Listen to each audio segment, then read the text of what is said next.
அடுத்ததாக மகாநதியில் ஏகப்பட்ட அதிரடி திருப்பங்கள் நடக்க போகிற நேரத்தில் இப்போ அடுத்து இமீடியட்டாக என்ன நடக்கலாம் அப்படிங்கிறதுக்கான ஒரு கற்பனை வாட் டு ப்ரெடிக்ஷன் தான் இது. ஸோ முதல்ல எடுத்தோன்னு பார்த்தீங்கன்னா இப்போ மண்டபத்தில் தான் கண்டிப்பாக இந்த வளைகாப்பை வைக்கணும் அப்படின்னு முடிவு பண்ணிடுறாரு குமரன். அதுக்காக அவர் பணமும் சேர்த்து வச்சுருக்காரு. ராத்திரி பகலாக உழைச்சி டயர்டாகி சரி ஓகே அப்படின்னு ஒரு மண்டபத்துக்கும் காசெல்லாம் கொடுத்து புக் பண்ணி அந்த ஃபங்க்ஷனை ஆரம்பிக்கும் பொழுது கங்கா குமரன் மேலே இன்னும் கோபமாகவே தான் இருக்காங்க.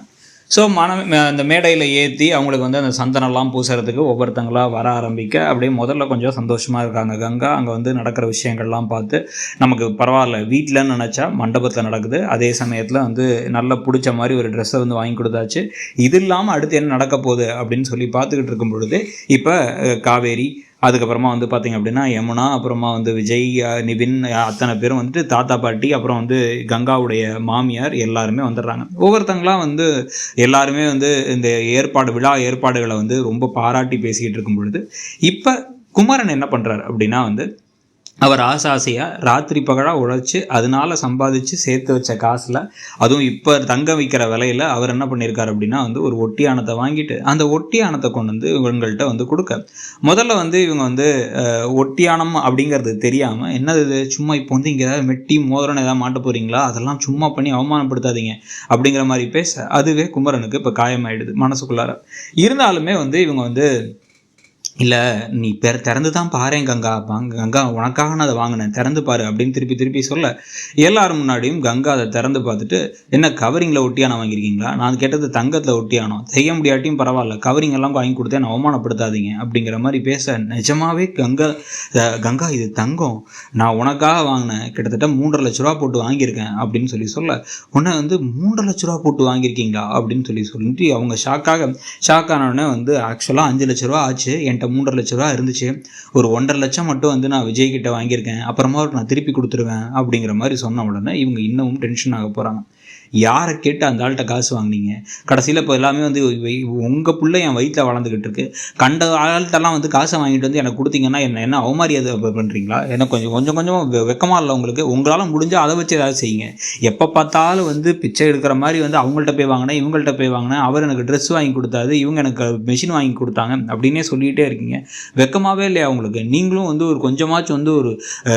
ஆம்பளைன்னா இப்படி தான் இருக்கணும் அப்படின்னு இந்த ஊர் உலகெல்லாம் 1000 சொல்லுது இல்லை, அந்த மாதிரி நடந்துக்க மாட்டீங்களா அப்படின்னு பேச அப்படியே கடுப்பாயிடுறாரு குமரன். அதில் அப்படியே அவருக்கு ஏற்கனவே உடம்பு சரியில்லாமல் இருந்தது, ராத்திரி பகலாக வேலை செஞ்சது, இவங்களுக்காக சந்தோஷப்படுத்தணும்னு நினச்சா என்ன செஞ்சாலும் நீ திருப்தியாக மாட்டியா கங்கா, என்ன தான் நினச்சிட்டு இருக்காங்க அவன் மனசில், நான் உன் மேலே அவ்வளோ உயிரியே வச்சுருக்கேன், நீ ஒருவேளை என்ன கல்யாணம் பண்ணிட்டனால தான் வாழ்க்கை நல்லா இல்லையோன்னு நினச்சா அதை சரி பண்ணுறதுக்கு ஒன்றா ட்ரை பண்ணிக்கிட்டு இருக்கேன், ராத்திரி பகலாக உழைக்கிறேன், 4 நாளாக சாப்பிடல தூங்கலை எதுவுமே பண்ணல, ராத்திரி பகலாக தச்சிருக்கேன், நான் தச்சு ஒரு பெரிய ஆர்டரை கிட்டத்தட்ட 80 பேருக்கு ட்ரெஸ்ஸை வெறும் 4 நாளில் தச்சு கொடுத்து அந்த காசை வச்சு தான் உனக்கு இந்த ஏற்பாடு பண்ணேன், வீட்டில் தான் பண்ண முடியும், நம்ம என்ன மண்டபத்திலையா பண்ண முடியும்னு மண்டபத்தில் பண்ணேன், 15,000 ரூபாய்க்கு நான் ஒரு சாரீ ப்ளவுஸ் எல்லாம் வாங்கி அது சூப்பராக தைக்கணும்னு அதை தச்சு கொடுத்து அது காசை கொடுத்தேன், அது மட்டும் இல்லாமல் சாப்பாட்டு காசுலேருந்து எல்லாத்தையும் பண்ணிவிட்டு இந்த நகைக்கு மட்டும்தான் கொஞ்சம் பத்தலைங்கிறதுனால அவர்கிட்ட வாங்கினேன், அதையும் கடனாக வாங்கி திருப்பி கொடுத்துட்றேங்கிறத சொல்லிட்டேன், ஆனால் இப்போவும் நீ நான் அசிங்கப்படுத்துகிற அவமானப்படுத்துகிறேன்னா நீ எல்லாம் ஒரு மனுஷியான்னு கேட்க இந்த சமயத்தில் உடனே விஜய் பாவம் அவர் குமரன் ஏன் கங்கா இப்படி நடந்துகிட்டு இருக்கீங்க, கோதாவரி இப்படிலாம் பண்ணாதீங்க அப்படிங்கும் போது யோ நீ வாய முடியா, எங்கள் புருஷன் பொண்டாட்டி சண்டைக்குள்ளே நீ எதுக்கியா வர அப்படின்னு கேட்க ஏன்க்கா நீ என் புருஷனை அவமானப்படுத்துகிற மாதிரி பேசுகிற அப்படின்னு இந்த பக்கம் காவேரி கேட்க அந்த ஃபங்க்ஷனே ஒரே கலையபரமானதுக்கு பிறகு நிறுத்துங்க அப்படின்னு ஒரு கத்து வருது. யாரா கத்துறா அப்படின்னு பார்த்தா அந்த சத்தத்தை அது குமரனே தான். குமரன் இப்போ டென்ஷன் ஆகி கங்கா இதுக்கப்புறம் என்னால் உங்க கூட இருக்க முடியும்னு எனக்கு தோணலை, நீ பண்ணுற காரியம், நீ பேசுகிற பேச்சு, நீ சொல்கிற வார்த்தை எல்லாம் மற்றவங்களை காயப்படுத்தும் அப்படிங்கிறத கொஞ்சம் கூட புரிஞ்சுக்காத ஒரு ஆளாக நீ இருக்க அப்படிங்கிறத நினச்சா எனக்கு அவ்வளோ கோபமும் ஆத்திரமாக வருது. நான் இதுக்கு மேலே பொறுமையாக இருக்க போகிறதில்ல. நான் இப்போ உனக்கு என்ன தேவை, பணம் தானே தேவை, இங்கேருந்து என்னால் சம்பாதிக்க முடியாது, இங்கேருந்து நான் எவ்வளோ சம்பாதிச்சாலும் உனக்கு பத்தாது, உனக்கு அப்படியே லட்சமாக குளிக்கணும், அப்படியே அதில் தான் பணத்திலேயே குளிக்கணுங்கிற மாதிரி நீ ஆசைப்பட்டுக்கிட்டு இருக்க, அதுக்கு ஒரே வழி நான் இங்கே இருக்காமல் ஃபாரின் போயிட வேண்டியதான். கொஞ்சம் நாளுக்கு முன்னாடியே எனக்கு ஒரு ஆஃபர் வந்துச்சு, துபாய்க்கு போயிடுறீங்களா, துபாயில் அங்கே ஒரு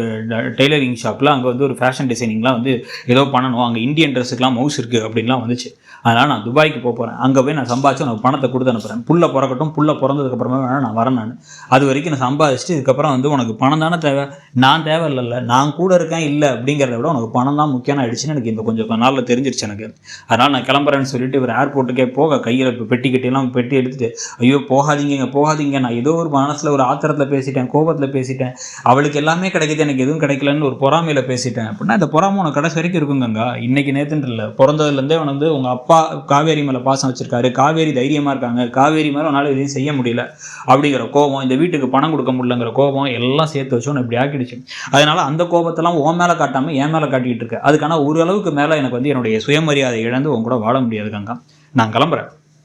நாங்கள் போய் இருக்கேன், நாங்கள் போய் என்னால் என்ன முடியுமோ அதை நான் பண்ணுறேன், பண்ணிட்டு உனக்கு பணம்லாம் அனுப்பிவிடுறேன், அந்த பணத்தை வச்சு சந்தோஷமாக இரு. அதே சமயத்தில் வந்து பார்த்த அப்படின்னா வந்து உனக்கு விருப்பப்பட்ட வாழ்க்கையை வாழ்கிறதுக்காக நான் விருப்பப்பட்ட பொண்ணுக்காக நான் கிளம்பி போகிறேன் நான் நினச்சிக்கிறேன் அப்படின்னு சொல்லிட்டு இவர் பையை தூக்கிட்டு கிளம்பி போக, இதை கிளம்பி போனதுக்கு அப்புறமா அவங்க அழுதுகிட்டே கங்கா இருக்கிறதும், கொஞ்ச நாளைக்கு குமரனே வீட்டில் இல்லாமல் எல்லா பொறுப்பையும் இது விஜயுடைய தலையிலேருந்து விடுறதும், இதுக்கப்புறம் இந்த வீட்டில் இருப்பாங்களா இல்லை வேறு வீட்டுக்கு போக போகிறாங்களாங்கிறது தான் அடுத்த கதையாக இருக்க போகுதுன்னு தோணுது. இதுக்கெல்லாம் முக்கியமான காரணம் குமரனா நடிச்சிட்டு இருக்கிற கம்ருதீன் அவர்கள் பிக் பாஸ் வீட்டுக்கு போக போகிறாரு. ஸோ அவர் பிக் பாஸ் வீட்டுக்கு போக போகிற நியூஸ் கண்டிப்பாக உறுதியாயிடுச்சு அப்படின்னா வந்து இந்த கேரக்டரை கொஞ்ச நாளைக்கு வந்து எப்படி இந்த பழனிசாமி அப்படிங்கிறவர் வந்து பாகியலட்சுமியில் இல்லைன்னு சொல்லி காமிச்சாங்களோ, ஃபாரின் போனார்னு, கத்தி அப்படிங்கிற ஒரு கேரக்டரை வந்து அவர் எங்கேயோ ஃபாரின் போனார்னு காமிச்சாங்க நாம் இருவர் நமக்கு இருவர், அதே மாதிரி இங்கே ஒரு விஷயம் நடக்கும் அப்படின்னு சொல்லி தோணுது. ஸோ உங்களுக்கு என்ன தோணுது அப்படிங்கிறத பற்றியும் மகாநதி சீரியலை நீங்கள் என்ன எதிர்பார்க்குறீங்கிறதையும் சொல்லுங்கள். தேங்க்யூ.